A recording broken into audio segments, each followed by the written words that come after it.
Hi, എൻ്റെ പേര് ഗായത്രി. ഞാനിവിടെ കാക്കനാട് തന്നെയാണ് താമസിക്കുന്നത്. ഞാൻ ആക്ച്വലി ബേസിക്കലി ഒരു കൊമേഴ്സ് ഗ്രാജുവേറ്റ് ആയിരുന്നു. പക്ഷെ അതിന്റെ ഫീൽഡ് അല്ലാത്തതുകൊണ്ട് ഡിസൈനിലേക്ക് വരണമെന്ന് താല്പര്യം ഉണ്ടായിരുന്നു. പക്ഷെ കൊമേഴ്സ് ഗ്രാജുവേറ്റ് ആയതുകൊണ്ട് പി ജിക്ക് ആണെങ്കിലും അല്ലാതെ പോകാനാണെങ്കിലും ഭയങ്കര സ്ട്രഗ്ലിംഗ് ആയിരുന്നു. അപ്പൊ ആ ഒരു ബ്രിഡ്ജ് ഒന്ന് ഫിക്സ് ചെയ്യാൻ വേണ്ടിയിട്ട് നോക്കിയപ്പോഴാണ് ഞാൻ ഇവിടെ സിമ്പിൾ ടെക്നോളജീസിനെ പറ്റിയിട്ട് അറിഞ്ഞത്. അപ്പൊ UI/UX ചെയ്യാന്ന് പ്ലാൻ ചെയ്തു.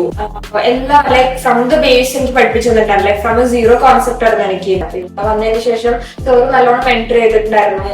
ഫ്രം ദ സ്ക്രാച്ച് പറഞ്ഞു എങ്ങനെയാണ് ചെയ്യേണ്ടത്, അല്ലെങ്കിൽ ഡിസൈൻ കോൺസെപ്റ്റ്സിലോട്ട് എത്തുന്നത് എങ്ങനെയാണ്. ഞാൻ കോഴ്സ് കംപ്ലീറ്റ് ചെയ്തു. അത് കഴിഞ്ഞ് ഇപ്പൊ റീസെന്റ് ഞാനിപ്പോ ഇവിടെ കളമശ്ശേരി IT പാർക്കില് UI ഡിസൈൻ ആയിട്ട് തന്നെ കയറിയിരിക്കുന്നത്. So overall I am really happy for this.